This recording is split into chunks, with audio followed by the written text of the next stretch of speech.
Yo, what is up guys, it's your boy back at again with another fire English presentation, and today our topic is going to be ego. But before we get into the analysis part, let's give you guys a little summary about our first book. Is going to be The Antagonist, and it's about a guy named Rank. He's 40 years old and he finds out that his college friend Adam actually writes a book about his life. And the reason why he doesn't like that is because his life has a lot of traumatic events that happens to him, such as mom dying, his dad abusing him. So he goes ahead and writes emails to Adam, basically about from when he was a kid up until now, and which didn't mean anything because it took him 4 months to do that, and Adam didn't even respond. But because of that, Rank realizes that all of the mistakes he has done up until now, which is why he is isolated and friendless. So that's gonna be our first book. Our second book is Cockroach. It's about an unknown character named, well, obviously he's unknown, so he doesn't have a name, but we're gonna refer to him as X throughout our presentation. So X, he's an immigrant. He was from Afghanistan and came to Canada. And basically what happens is he's going through a lot of like depression. Because he's an immigrant, he's poor, so he does drugs, and after he has a lot of suicidal thoughts. So he goes and takes therapy sessions, he gets a lot better, and throughout the novel, he kind of shares his story, and after about how he was in Afghanistan, how he was a thief as a child, his mentors, and after even his friends share their stories about how they're raped or tortured back in their home country before they came to Canada. And basically the book ends with him finding out that his girlfriend's rapist actually goes to his bar that he works at. So what he decides to do is kill his girlfriend's rapist because his sister was raped, but his sister died because he couldn't do anything about it. So his sister was raped and she was also killed. So he killed his girlfriend's rapist to kind of redeem himself, and that's what he does. Then he goes on to live happily ever after. So our thesis is going to be that although some may argue that people ruin their lives due to stupid decisions they have made in the past, these novels prove that people actually ruin their lives due to their ego. So having a big ego ultimately causes them to push everyone away and causes them to wait for stuff to happen to them rather than them taking action to actually fix those things. So as a result, this causes characters to become isolated and basically fall under depression and become alone because they've waited. So basically what we're going to do is we're going to compare Antagonist with Cockroach. We're going to take a look at how Rank's ego causes him to basically destroy his life, and how X's ego causes him to be successful in life. So without further ado, let's get into the video. Alright boys, let's finally get into the analysis part of our presentation. And our first point is going to be that ego curates competitiveness, or this competition basically makes characters competitive in a bad way, because ego generates very powerful emotions, and ego can make you want to do harm to others. It changes you and it stops you from wishing the best in others, and that's exactly what happens in The Antagonist. So as you guys know, Rank, he's a unit, but he's misperceived as this tough guy when he's really sensitive. But the only person in the novel who really saw his sensitive side was his bully, which is Mick Croft, but we're just gonna refer to him as Croft for short. But Croft actually ends up befriending Rank because Croft was actually in the drug dealing business, so he used Rank as an intimidation tool slash bodyguard for when he was doing his deals. But later on, they kind of get to know each other, and Croft uses him less as this, you know, intimidation tool, and they actually use it more as like a bonding slash time to hang out together. But Croft was actually the person who brings out Rank's egoistic side. You know, his side, he tells him, you know, you have to stand up for yourself, use your size to your advantage, but that kind of backfires. That actually really backfires on Croft. So what happens is Rank and Croft get into this heated argument, and it becomes more heated than it really is, because they're really just arguing about something simple. But because both of them have such huge egos, it becomes this very heated argument, and this is the moment that changes Rank's life completely. Because Rank goes and punches Croft, and after gives him brain damage and everything. So it goes something like, "Let us go then. You and I," said Croft. "I punched him in the head, and he went down." So the reason why this is such, I know you're thinking he just got punched, but the reason why this is such the biggest moment in Rank's life is because he becomes the person that he does not want to be, that he despises the most, and that's his dad, Gord Rank. We're just gonna call him Gord. But Gord, he's a short-tempered guy. He's literally short. He's like 5'5". He's short-tempered, egoistic, and he also is very close-minded, and that's why Rank despises him so much.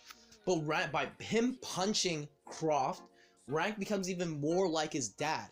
He becomes even more short-tempered. His ego is gassed up because he just knocked out. He just clocked the guy who's apparently the second or the biggest guy in the room. You know, the bully that everyone's afraid of. He just clocked him. He's all gassed up. You know, his ego is all boosted up, and this is why this is the biggest moment in his life, because as the story progresses, he just gets more gassed up, more short-tempered, to the point where he pushes everyone away. By the end of it, he's just alone and depressed, is essentially what it is. Compared to Cockroach, where X, his whole ego and mindset is the totally opposite of Rank. Because X, he came from hardships and struggles, and so did everyone else in his community. So he doesn't have this feeling of becoming better or have to sizing anyone up, because everyone's basically on the same level. Everyone's poor, everyone's struggling, everyone has their own cruel and dreadful backstories. So he doesn't need this, you know, oh, I have to be the toughest guy in the room mentality in life, because, you know, he came from that already. So instead of competing with others, X actually competes with himself, in the good way, of course. He competes with himself in terms of bettering himself, because of him being mentally ill, him being a drug addict, and him have to, you know, shaking things up because he used to be a thief.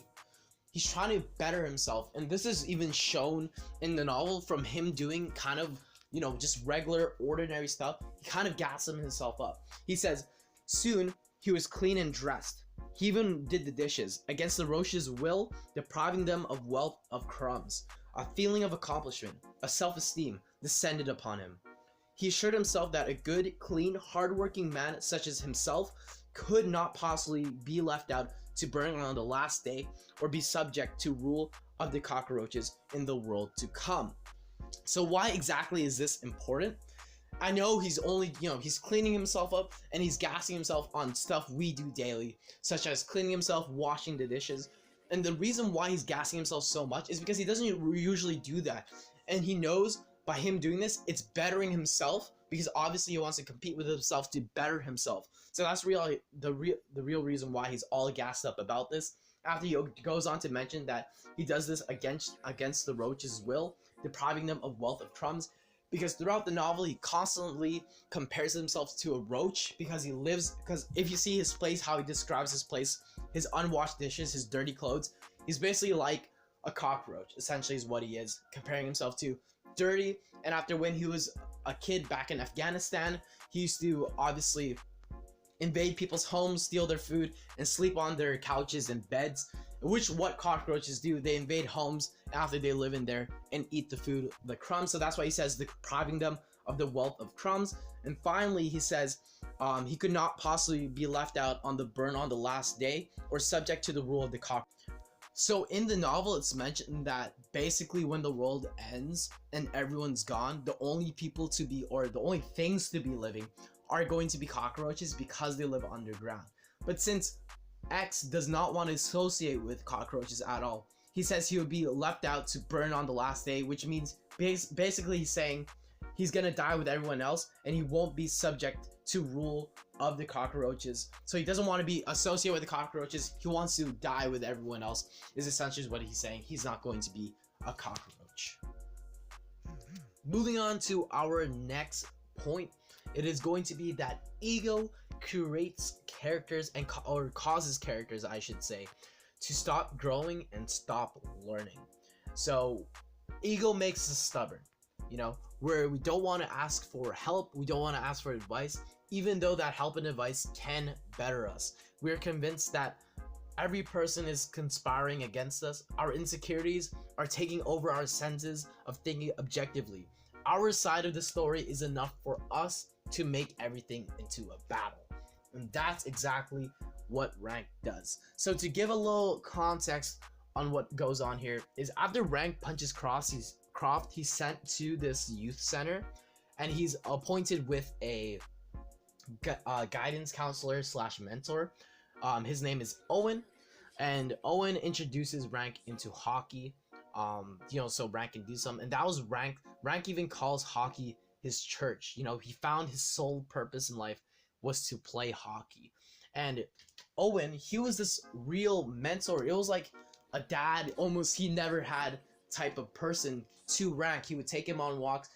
They talked about his life choices, and that made Rank into a better person. It made him less egoistic and less short-tempered, and he became a better person. But unfortunately, obviously, Owen had to go because he was working for the youth center. Although Owen did really in his heart want Rank to grow up and become a better person, he had to leave because he obviously it was a part of his job, it was a part of his contract, and because of that, Rank, he kind of felt betrayed in a way.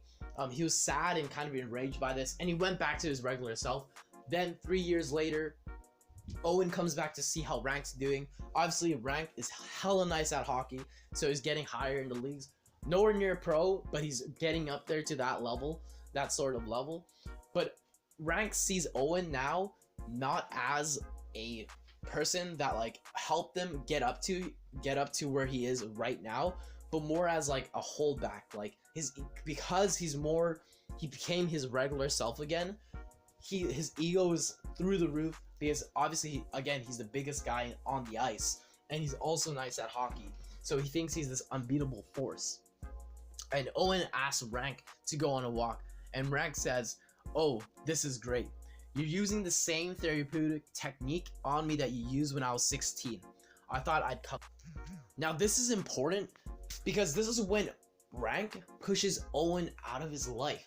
He starts pushing people that are really important to him out of his life, but he doesn't realize it.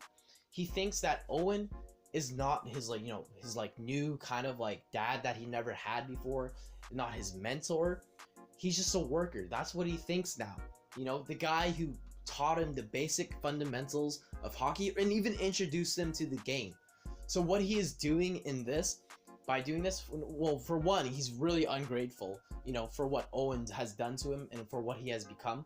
Rank thinks it's all because of him, obviously because of his ego. He thinks that he all did this. He's good at hockey because of himself. He strived himself, but really Owen was the one who taught him and coached him. And secondly, he's pushing out a really good mentor of his who made him better, out of his life, which is a huge problem. When in the Cockroach, X again does the complete opposite. So X doesn't really have a mentor, but he doesn't have a mentor. He had a mentor when he was a kid that taught him thieving, but we're going to talk about his other mentor in the present day, which is his therapist, Guinevere. Now, Guinevere always brings out the worst, the outrage moments in X's life. So, because Guinevere, being a therapist, you're going to have to talk about sensitive topics that other people don't want to talk about, or your patient doesn't want to talk about, but you still got to talk about it for the sake of, getting it out of the way and for some context on why that person is why they are. And that's exactly what Guinevere does. And X knows that. X, sometimes he even rages and walks out the door. So at one point, they're talking to, give a little context, they're talking about his life in Afghanistan and how he had a gun and how he owned a gun.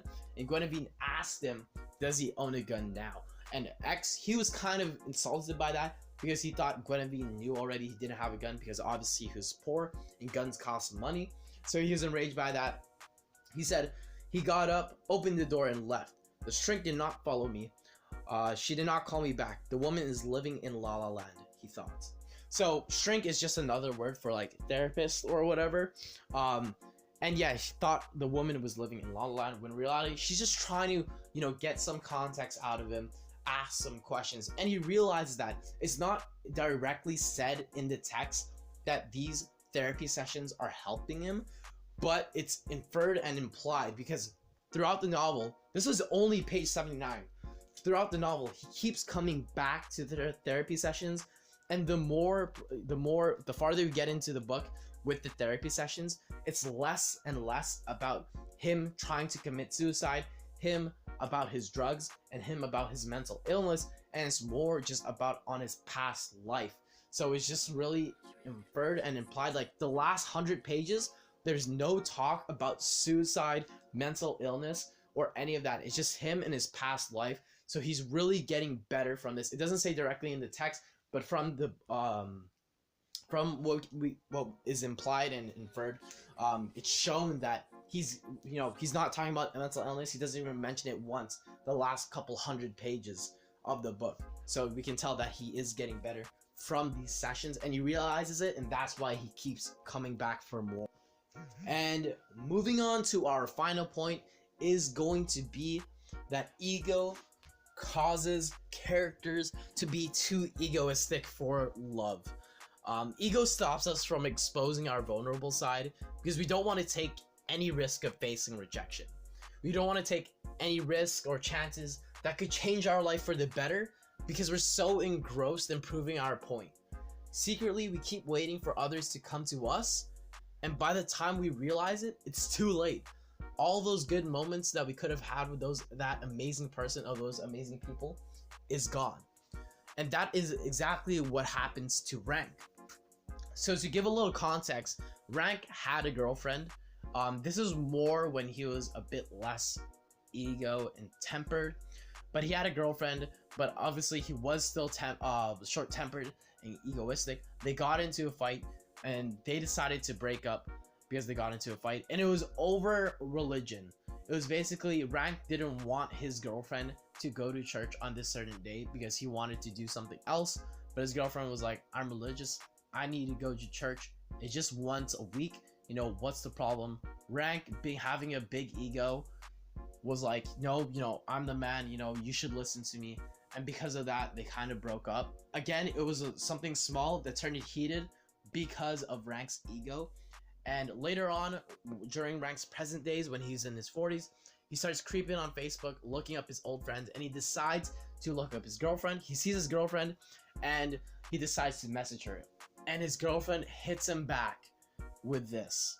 Dear Rankenstein, I see you have no friends. Way to go. It is so nice to hear from you. Rank, yes. I have kids and a cat. I'm living the dream. Thank you for telling me exactly nothing about how you are or what you're doing these days. Wonder why you're friendless? Get with the program. XOK. So basically here, she's making fun of Rank, is essentially what it is, about how he's friendless. It's just, that's not the important part. The important part is Rank missed his chance. Because of his ego, he let his ego get into the way of basically the girl of his dreams. He pushed her away because he wanted to be right. He wanted to be right, and he waited for her to come back rather than him to get her.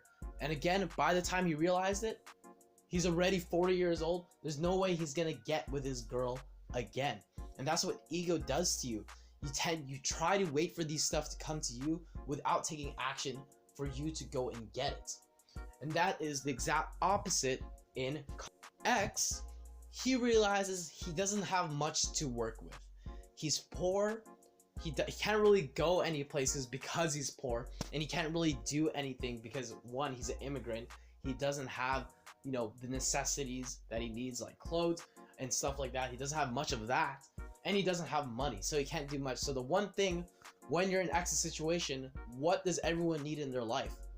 Love. So that's what he's going for. That's what he strives for throughout the beginning of the novel, is finding a girl to love, finding someone to love. When you're down to nothing, you gotta find someone to love, and that's what X does. He finds a girl to love, and he doesn't let his ego get into the way of how things, he doesn't want to be like, oh, I used to date these type of girls. He goes for someone that is true to his heart, and that's going to be also true to her heart. He's not going to try to he's not going to let his ego get into the way. He wants a pretty girl, a hot girl. He knows he can't get much of that because of the way he dresses and his condition right now. So he goes for the girl that's going to obviously go for him.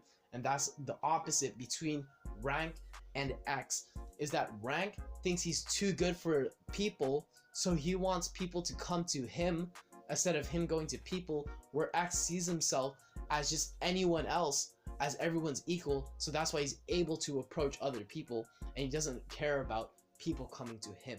It's all because of his ego. So what? Why is this so important? Well, let me break it down for you. So going through our points of ego making characters too competitive, too stubborn, and too egoistic for love, this doesn't just set them up for failure as a person by isolating themselves and pushing everyone away and becoming insecure that they feel like they need to become better than everyone around them, including their friends and their family and loved ones, and they can't take no for the answer. They have to always be right. That doesn't just set them up for failure as a person, it sets them up for failure in life. You know, you can't live a happy life or just a life with general alone. It's gonna basically ruin your life, and that's what the rank does, is that he ruins his life compared to X. He keeps everyone with him, and that's why he's able to live happily ever after. So moving on to our real world connection. So how does this topic exactly, the topic of ego exactly, relate to the real world? Well, that's what we're going to take a look at now. And we actually have two examples. And our first example is, of course, going to be your boy Hitler. So basically Hitler, you know, leader of this huge, massive army, conquered a bunch of land as well as won a bunch of battles. Of course your ego is going to be so gassed up, so boosted up once you have all that, you know, under your belt. But what was his downfall was, of course, his ego, and the fact that he was acting, because he has such a huge ego, he wasn't acting with military strategy. He was more acting with his emotions. You know, he wasn't taking anything from his military advisors. He was making the stupid decisions based on his emotions. Now, how exactly did he do that? Well, of course, the Russians. You know, he promised the Russians to shared a land, divided the land that they conquered, but he decides to try to do the smart move. You know, try to pull a little trick up his sleeve and turn his back on the Russians. And instead of them, you know, remaining allies, the Russians become their most effective enemies. Not just that, it's 2-on-1. You know, you got the Americans and the Russians. So that was his downfall, because he wasn't going for military strategy. He was just acting with his emotions. You know, like he's all, you know, boosted up, all gassed up, all this confidence, all this ego on everything that he's done. You know, conquering this land, winning this battle. He thinks he's a top dog and he can take on anyone. So he goes, you know, rushes to the heart of Russia, taking on the Russians head on, and that was, you know, his downfall. Obviously a huge mistake, and that's why having such a big ego can be your downfall and lead to your own self-destruction, essentially, is what it is. So our next real world connection is going to be, as you know, blonde hair, dreamy eyes, huge ego, Logan Paul. Now, if you guys don't know who Logan Paul is, at that time, well, the specific moment we're talking about where we're going to talk about his ego, is when he was growing the most on YouTube and just on the internet in general. He was not just like a meme, or not just didn't get a lot of attention, but he was one of the quickest growing YouTube channels out there. I think it was the first YouTube channel to reach 10 million subscribers in 6 months, which is really impressive, of course. And he was all over the internet. He even had a part in a movie he was going to play, and all that good stuff. So of course, and he's also really young. He was like 22, 23 at the time. And of course, we're going to talk about the Suicide Forest event and what went on there. So obviously, he has a huge ego, you know, only being 23 and having all this money and all this fame around him, that obviously is going to get to your head, and obviously he's going to start acting with his emotions rather than actual thought, and actually thinking about what he's doing. It's just emotions to make himself feel good, and that's what he was trying to do. He was like, you know, he's gonna break history, the first vlogger ever to go to the Suicide Forest and to see this, what he saw. That's what he was thinking. He thought he was gonna blow up on the internet even more. Obviously he felt good about it, but obviously people didn't really feel good about it, but he didn't listen to them, such as his parents. His parents told him not even to go to that Suicide Forest, not even to do that challenge, yet he still did it. His cameraman didn't want him to do it, yet he still did it. That resulted in the cameraman actually leaving Logan Paul He has a new cameraman now. But as you can see, a lot of people in his life, he not just let down a lot of people in his life, but it created such a huge controversy around him that he actually had to go under the radar for a while because how much hate he was getting towards him, because how he was laughing and stuff around that body and basically disrespecting it. But he didn't really see that because of his ego. He was too egoistic to see what he's doing is actually wrong, and he didn't really have any thought in what he was doing, just action with his emotion. That is going to be the end of our presentation. I hope you guys did enjoy what you watched. If you guys did enjoy what you watched, please like the video, give it a thumbs up, and clap at the end, alright? That's gonna be the end video, and I'll see you guys next one. Let me hit that.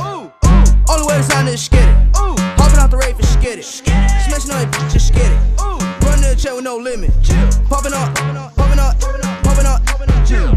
Got a new car, got a new bitch, and I got a new deal. Only way to sign is skid it. Hopping out the rave and skid it. Boy! First book is going to be The Antagonist. So the protagonist name is Rank, and basically Rank, he's 40 years old. It starts off when he's 40 years old. He's like a virgin. Shit.